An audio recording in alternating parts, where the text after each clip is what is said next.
ओम शांति। उन राहों पर चलना है। कौन सी राहें? राह कौन बताता है? बच्चे जानते हैं कि हम किसकी राय पर चल रहे हैं। राय कहो, राह कहो व श्रीमत कहो, बात एक ही है। राय कहो, राह कहो या श्रीमत कहो, बात एक ही है। अब श्रीमत पर चलना है, लेकिन श्रीमत किसकी? लिखा हुआ है श्रीमद् भगवत गीता, तो जरूर श्रीमत की तरफ हमारा बुद्धि रुक जाएगा। अब तुम बच्चे किसकी याद में बैठे हो? अगर श्री कृष्ण कहते हो तो उनको वहां याद करना पड़े। तुम बच्चे श्री कृष्ण को याद करते हो या नहीं? वर्षे के रूप में याद करते हैं। यह तो जानते हो हम प्रिंस बनेंगे, ऐसे तो नहीं जन्म से ही लक्ष्मी नारायण बनेंगे। बरोबर हम शिव बाबा को याद करते हैं, क्योंकि श्रीमत उनकी है। कृष्ण भगवान वाच कहने वाले कृष्ण की याद करेंगे, परंतु कहाँ याद करेंगे? उनको तो याद किया जाता है बैकुंठ में, क्योंकि श्री कृष्ण है बैकुंठ में। तो मन मना भव अक्षर कृष्ण कह नहीं सकते, मध्याजी भव कह सकते हैं। श्री कृष्ण मन मना भव नहीं कह सकते हैं, मध्याजी भव कह सकते हैं। मुझे याद करो, वह तो बैकुंठ में ठहरा। दुनिया इन बातों को नहीं जानती। बाप कहते बच्चे ये सब शास्त्र भक्ति मार्ग के हैं। सभी धर्म शास्त्रों में गीता भी आ जाती है। बरोबर गीता भारत का धर्म शास्त्र है। वास्तव में तो ये सभी का शास्त्र है, ये सभी का शास्त्र है। कहा भी जाता है श्रीमद् सर्वशास्त्रमयी शिरोमणि गीता, यानी सबसे उत्तम है। सभी से उत्तम है शिव बाबा, श्री श्री, श्रेष्ठ से श्रेष्ठ। कृष्ण को श्री श्री नहीं कहेंगे, श्री श्री कृष्ण व श्री श्री राम नहीं कहेंगे, उनको सिर्फ श्री कहेंगे। श्रेष्ठ से श्रेष्ठ जो है ना, वही आकर के श्रेष्ठ बनाते हैं। श्रेष्ठ से श्रेष्ठ है भगवान। श्री श्री अर्थात सभी से श्रेष्ठ। श्रेष्ठ का नाम बाला है, तो श्रेष्ठ तो जरूर देवी देवताओं को ही कहेंगे, जो अभी नहीं है। आजकल श्रेष्ठ किसको समझते हैं? अभी के लीडर्स आदि का कितना मान सम्मान होता है, कितना सम्मान करते हैं, परंतु उन्हें श्री तो कह नहीं सकते ना। लीडर्स का कितना सम्मान होता है, पर उन्हें श्री नहीं कह सकते। महात्मा आदि को भी श्री अक्षर नहीं दे सकते। अभी तुमको ऊंचे से ऊंचे परमात्मा से ज्ञान मिल रहा है। सबसे ऊंचा है परमपिता परमात्मा, फिर है उनकी रचना, फिर रचना में ऊंचे से ऊंचे है ब्रह्मा विष्णु शंकर। यहाँ भी नंबरवार मर्तबे हैं। ऊंचे से ऊंचे प्रेसिडेंट, फिर प्राइम मिनिस्टर, यूनियन मिनिस्टर, ऐसे ऐसे नंबरवार है। बाप बैठ सृष्टि के आदि मध्य अंत का राज समझाते हैं। भगवान रचयिता है। अब रचयिता अक्षर कहने से मनुष्य पूछते हैं सृष्टि कैसे रची गई? पूछते हैं ना कि सृष्टि कैसे रची गई? इसे ये जरूर कहना पड़ता है कि त्रिमूर्ति शिव रचयिता है। वास्तव में रचयिता के बजाय रचवाने वाला कहना चाहिए। हाँ, रचयिता के बजाय रचवाने वाला कहना ठीक है। ब्रह्मा द्वारा दैवी कुल की स्थापना कराते हैं। ब्रह्मा द्वारा स्थापना किसकी? दैवी संप्रदाय की। शिव बाबा कहते हैं अभी तुम हो ब्रह्मा की ब्राह्मण संप्रदाय। क्या हो? ब्राह्मण संप्रदाय। वह है आसुरी संप्रदाय। तुम हो ईश्वरीय संप्रदाय, फिर दैवी संप्रदाय बनेंगे। अभी क्या हो? ब्राह्मण संप्रदाय और ईश्वरीय संप्रदाय, फिर क्या बनेंगे? दैवी संप्रदाय। बाप ब्रह्मा द्वारा सभी वेदों शास्त्रों का सार भी समझाते हैं। मनुष्य तो बहुत मूंझे हुए हैं, कितना माथा मारते रहते हैं, बर्थ कंट्रोल करो, बर्थ कंट्रोल लो, कितना माथा मारते हैं। बाप कहते हैं मैं आकर भारत की ये सर्विस कर रहा हूँ, मैं सर्विस कर रहा हूँ। कौन सी सर्विस?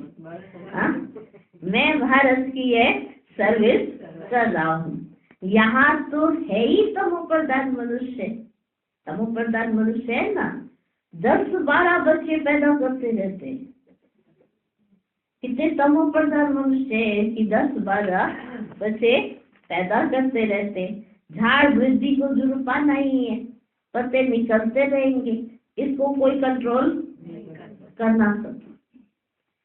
सत्युग में कंट्रोल है, एक बच्चा एक बच्ची, बस ये बात भी तुम बच्ची समझते हो, आगे चल आते रहेंगे और समझते रहेंगे। गाया भी हुआ है ना, अतीन्द्रिय सुख किससे पूछो? गोपियों से पूछो। क्या पूछो? अतीन्द्रिय सुख गोपियों से पूछो। यहाँ जब तुम समुख सुनते हो तो सुख भासता है, जब समुख सुनते हो तो सुख भासता है। फिर धंधे डोरी में जाने से इतना सुख नहीं भासता है। यहाँ तुमको त्रिकालदर्शी बनाया जाता है।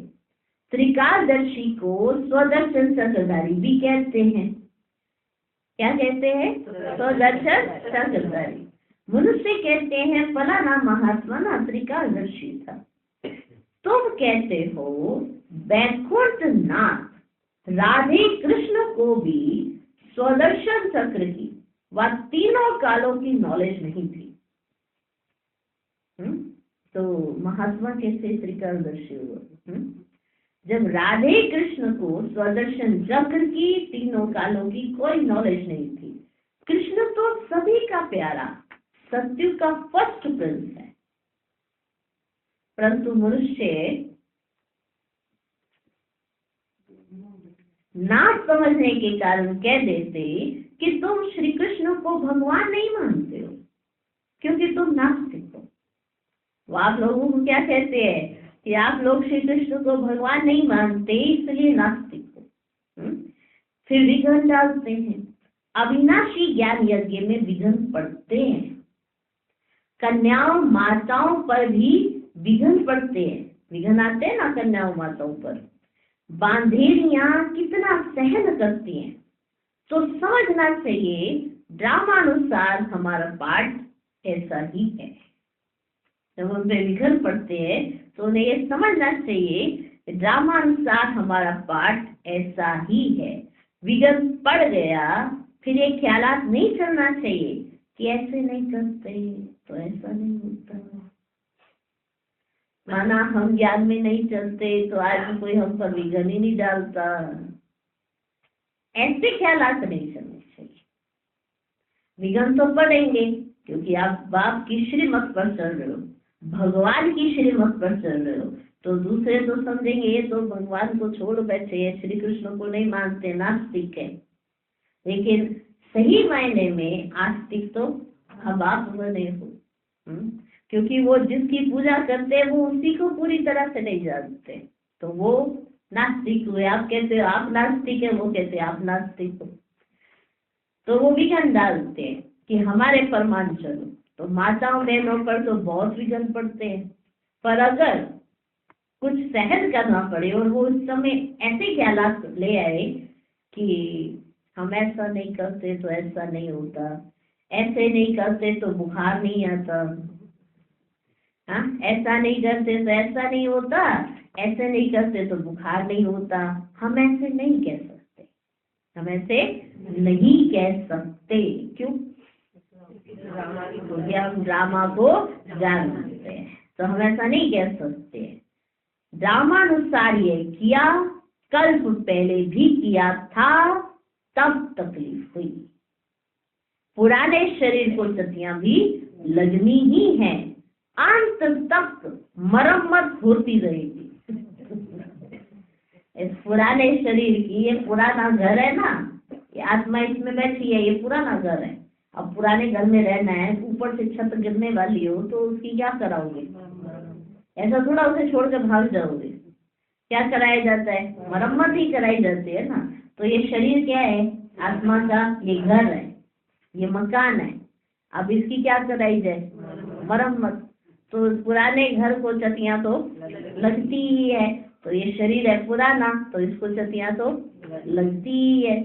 हाँ? तो बाबा देखो कैसे समझाते हैं, अंत तक मरम्मत होती रहेगी। यह भी आत्मा का पुराना मकान है। आत्मा कहती है मैं भी बहुत पुरानी हूँ, कोई ताकत नहीं रही है। हाँ, क्योंकि शरीर तो भले अभी कहेंगे ये बच्चा कौन सा पुराना है, ऐसे कहते हैं ना, लेकिन बच्चे का शरीर भले अभी उसको नया मिला है, पर आत्मा तो पुरानी है। यहाँ आत्मा के पुराने होने की बात हो रही है।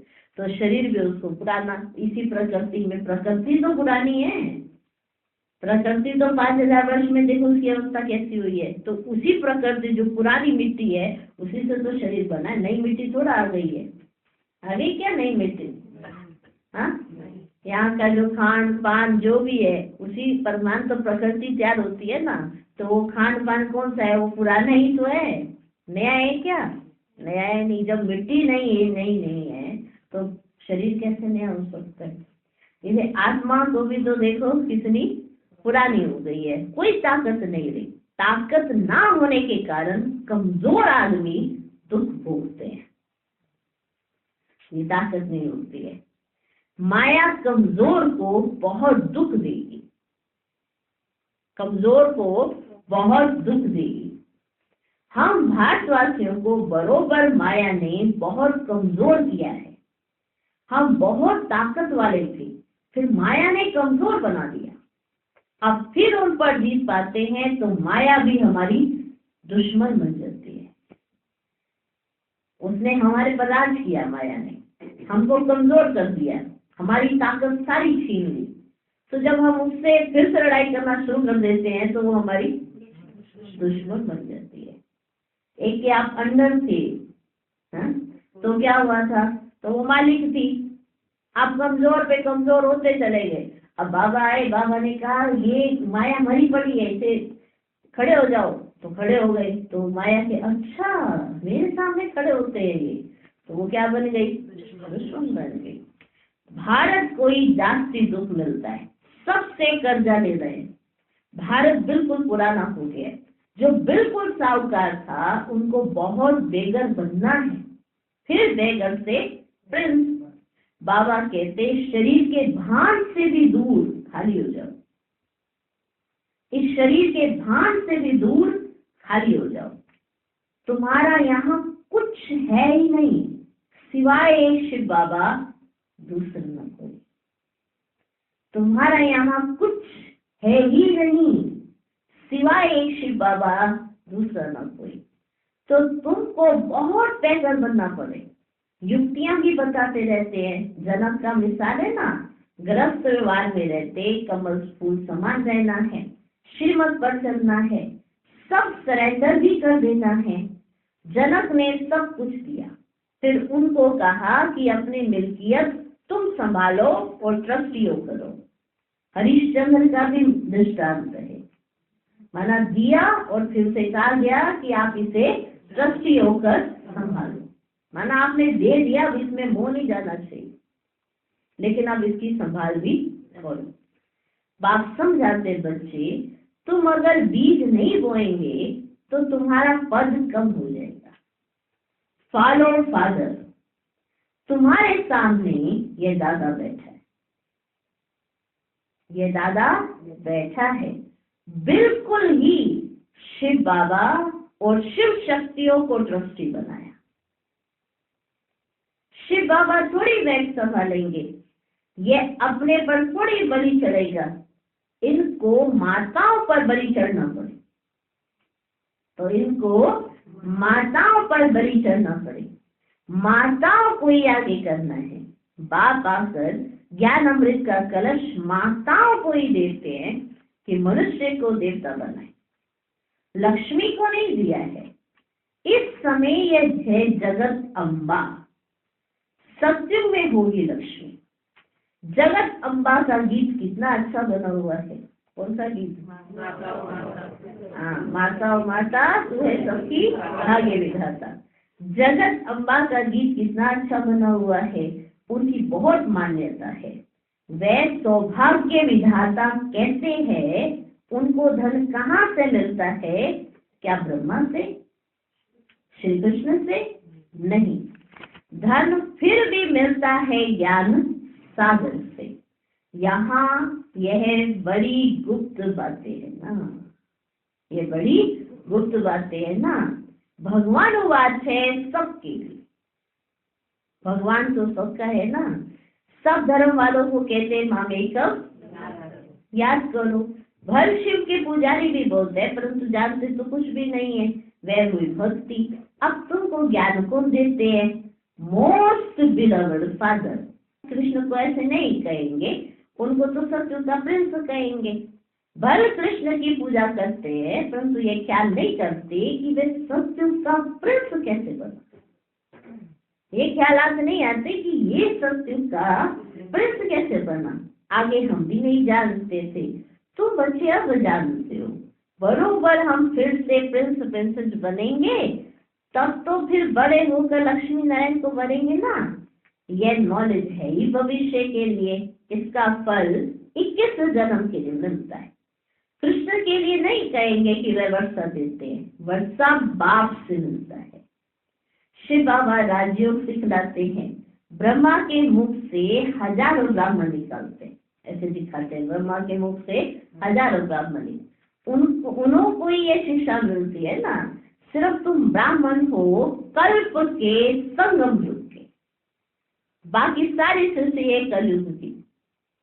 तुम हो सिर्फ कलयुग के संगम युग में, बाकी सब है सृष्टि के कलयुग में। वे सब कहेंगे अब हम कलयुग में हैं, और तुम कहेंगे हम संगम पर है। कहाँ हो? संगम पर है। वो कहेंगे हम कहाँ हैं? कलयुग में। ये बातें कहीं है ही नहीं। ये नई नई बातें दिल में रखनी है। हम कौन है, कहाँ के है, कौन हमारा है, कहाँ बैठे है, ये जो बातें है ना, ये कहाँ रखनी है? दिल में रखनी है। मुख्य बात है बाप और वर्षे को याद करना है। अगर पवित्र नहीं रहेंगे तो योग कभी नहीं लगेगा। लो नहीं कहता, इसलिए इतना पद भी नहीं पा सकेंगे। अगर पवित्र नहीं रहेंगे तो योग कभी नहीं लगेगा। लो नहीं कहता, इसलिए इतना पद भी नहीं पा सकेंगे। थोड़ा योग लगाने से भी स्वर्ग में तो जाएंगे। बाप कहते हैं अगर पवित्र नहीं बनेंगे तो मेरे पास आ नहीं सके। अगर पवित्र नहीं बनेंगे तो मेरे पास आ नहीं सकेंगे। भर घर बैठे भी स्वर्ग में आ सकते हैं, अच्छा पद पा सकते हैं, परंतु तब जबकि योग में रहे, पवित्र रहे। भर घर बैठे भी कर सकते हैं, पर तब जबकि योग में रहे, पवित्र रहे। पवित्रता बिगर योग लगेगा नहीं। माया लगाने ही नहीं देगी। सच्चे दिल पर साहेब राजी होगा। सच्चे दिल पर साहेब राजी होगा। जो विकार में जाते रहते हैं, कहते मैं शिव बाबा को याद करता हूँ, ये तो अपनी दिल खुश करते हैं। विकार में भी जाते रहते हैं और कहते हम तो बाबा को बहुत याद करते हैं। ऐसे भी कई होंगे जो विकार में भी जाते रहते हैं और कहते हम तो बाबा को बहुत याद करते हैं। ये तो वो अपनी ही दिल खुश करते हैं। मुख्य है पवित्रता। कहते हैं बर्थ कंट्रोल करो, बच्चे पैदा मत करो। ये तो है ही तमो प्रधान दुनिया। अभी बाबा बर्थ कंट्रोल करा रहे हैं। तुम हो सभी कुमार कुमारियां, तो विकार की बात ही नहीं। यहाँ तो विश्व पर बच्चियों को कितना सहन करना पड़ता है। बाबा कहते हैं बहुत परहेज रखनी है। यहाँ ऐसा तो कोई नहीं होगा जो शराब पीता होगा। बाबा ने क्लास में सबसे पूछ लिया समझदार से। हाँ, तो विकार की बात चल रही थी तो बाबा तो पहले सबसे पहले अलाउ ही नहीं करते, जो विकार में जाते बाबा के सामने बिल्कुल मत आना। ये तो अपने दिल की है ना, अगर सच्चे होंगे तो हाँ तो बाबा की श्रीमत पर चलेंगे। अगर झूठ ही बोलकर बैठना है तो नहीं, हम तो बाबा को बड़ा याद करते, बड़ा याद। अरे याद क्या है? और सबसे पहली मुख्य धारणा क्या है? पवित्रता। यहाँ तो देखो बाबा समझाते, या तो विश्व पर बच्चों को कितना सहन करना पड़ता है, कितना सहन करती हैं, बहुत परहेज रखनी है बच्ची। फिर बाबा अचानक से ऐसे बाबा को संकल्प आ गया। बाबा ने पूछा, यहाँ ऐसा तो कोई नहीं होगा जो शराब पीता होगा? हाँ, कोई सभा में ऐसा हो जो शराब पीता हो? हाँ, ऐसा तो कोई नहीं है। तो बाबा ने कहा, बाप बच्चों से पूछते हैं, बाप बच्चों से पूछते हैं ऐसा कोई है? उस समय बाबा के पास तो कितने सारे बच्चे, ढेरों बच्चे बैठे। तो बाबा सबसे पूछते हैं, क्योंकि भाई बहने बहुत आए हुए, भाई भी बहुत आए हुए। तो बाबा सबसे पूछते हैं, ऐसा तो कोई नहीं बैठा? क्योंकि विकार में जाने के लिए तो पहले टीचर सख्ती करती है और पूरा नियम पे चला के फिर बाबा के सामने लेकर आते। पर अगर कोई टीचर को भी झूठ बोल देंगे कि नहीं हम तो नहीं जाते हैं और आके बैठ जाएंगे, तो क्या होएगा? हाँ, पूजा तो अपने सिर पे चढ़ाएंगे ही चढ़ाएंगे, और उल्टा बाबा की याद से कुछ ऐसे अपने आप को मियाँ मिठ बनाते रहेंगे, और विकार इतना पक्का हो जाएगा कि छोड़ना भी चाहे तो छूट नहीं सकेगा। योग तो उनको समझ ही नहीं आएगा ना कि लग रहा है कि नहीं लग रहा है, क्योंकि वो तो अपने आप को मियाँ मिठ बना के बैठे हैं कि हम तो बड़े बाबा के बड़े सच्चे प्यारे बच्चे, तो मार रखी है। तो ऐसे भी बुद्धू कोई होते हैं। तो बाबा पूछते हैं, बाप बच्चों से पूछते हैं, अगर झूठ बोलेंगे, अगर झूठ बोलेंगे तो धर्मराज की कड़ी सजा भोगनी पड़ेगी। भगवान के आगे तो सच बोलना चाहिए, भगवान के आगे तो सच बोलना चाहिए। कोई जरा भी शराब किसी भी कारण से, किसी भी कारण से, अथवा दवाई रीति से भी पीते हैं तो बताओ। तो बाबा भी आज पूछ रहा है सच बोलना, क्योंकि एक सच ऐसा कि हम नहीं पीते, सबने हाथ करेगा, हम नहीं पीते बाबा, हम नहीं पीते, कोई ऐसा नहीं है। फिर बाबा ने रूप भी चेंज किया, देखा, क्योंकि बाबा को पता था कोई ऐसा बैठा है शायद इसलिए बाबा को रूप चेंज करना पड़ा, बाबा को पूछने का रूप चेंज करना पड़ा। बाबा ने पूछा, कोई ऐसा तो नहीं बैठा है जो किसी भी कारण से या दवाई की रीति से भी पीता है? तो बाबा पूछते हैं, कोई जरा भी शराब किसी भी कारण से अथवा दवाई रीति से पीते हैं? कोई ने हाथ नहीं उठाया, कोई ने हाथ नहीं उठाया। यहाँ सच जरूर बोलना है, क्योंकि किसके सामने बैठे हो पहले ये याद रखना चाहिए। किसके सामने बैठे हो पहले ये सोचो तो सही, किसके सामने। अगर उसके सामने हमने झूठ बोल दिया तो फिर आगे किसके सामने हम सच बोले? ये बहुत बड़ी बात है, क्योंकि उसके पास जो है वो तो सब देख लेता है, भले वो हमको आज बताए ना बताए। इसका मतलब ये नहीं कि वो नहीं जानता, अगर उसने हमसे पूछा है तो वो जरूर जानता होगा, इसलिए पूछा है। तो उसके सामने झूठ नहीं बोलना चाहिए। तो बाबा सच पूछ रहे हैं, यहाँ सच बोलना है, जरूर बोलना है, झूठ नहीं बोलना। कोई भी भूल होती है तो फिर से लिखना चाहिए, बाबा मेरे से ये भूल हुई, माया ने थप्पड़ मार दिया। बाबा को तो बहुत लिखते भी हैं, आज हमारे में क्रोध का भूत आ गया, थप्पड़ मार दिया।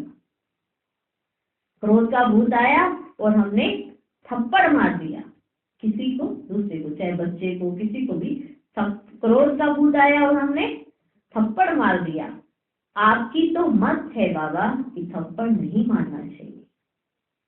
ये बाबा की मत मिली हुई है ना सबको कि थप्पड़ नहीं मारना चाहिए। दिखलाते हैं कृष्ण को खोपड़ी से बांधा। यह तो सब झूठी बातें हैं। बच्चों को प्यार से शिक्षा देनी चाहिए, मार नहीं देनी चाहिए। तो कई बच्चों को थप्पड़ मारते तो भी बाबा को नहीं बताते, या कुछ भी ऐसा जो श्रीमत मिली हुई है उसके अपोजिट में कुछ भी करते हैं तो बाबा को नहीं बताते। तो क्या होता है, वो गलती बढ़ती जाती है और आदत बढ़ती जाती है। बाबा ने तो मना किया है कि थप्पड़ नहीं मारना है। बच्चों को प्यार से शिक्षा देनी चाहिए, मार नहीं देनी चाहिए। भोजन बंद करना, मिठाई ना देना, ऐसे सुधारना चाहिए।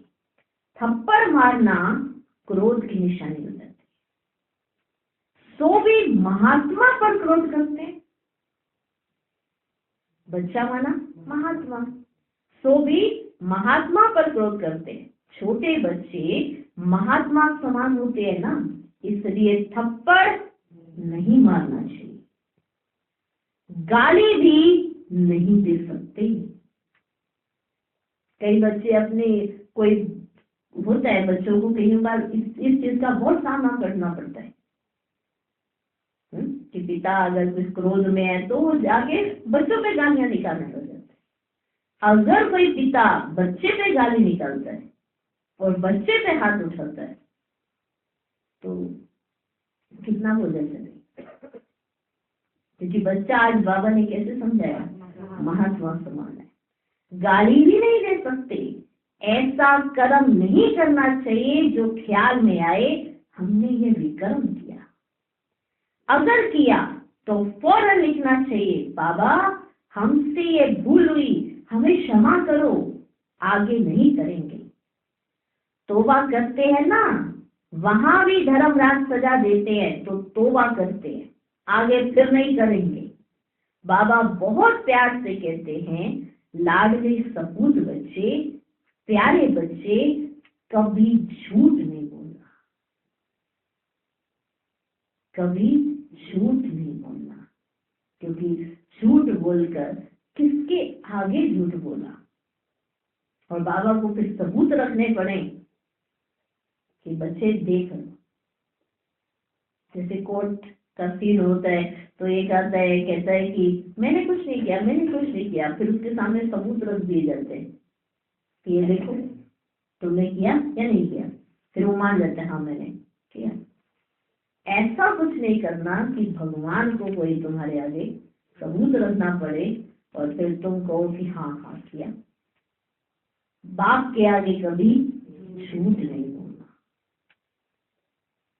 बाबा बहुत प्यार से कहते हैं, लाडले सपूत बच्चे, प्यारे बच्चे, कभी झूठ नहीं बोलना। कदम कदम पर राय पूछना है। तुम्हारा पैसा अब लगता है भारत को स्वर्ग बनाने में, तो कोड़ी कोड़ी हीरे समान है। ऐसे नहीं हम कोई सन्यासियों आदि को दान में पुण्य करते हैं। मनुष्य हॉस्पिटल बनाते हैं अथवा कॉलेज आदि बनाते हैं तो क्या मिलता है, कॉलेज खोलने से दूसरे जन्म में विद्या अच्छी मिलेगी, धर्मशाला बनाने से महल मिलेगा।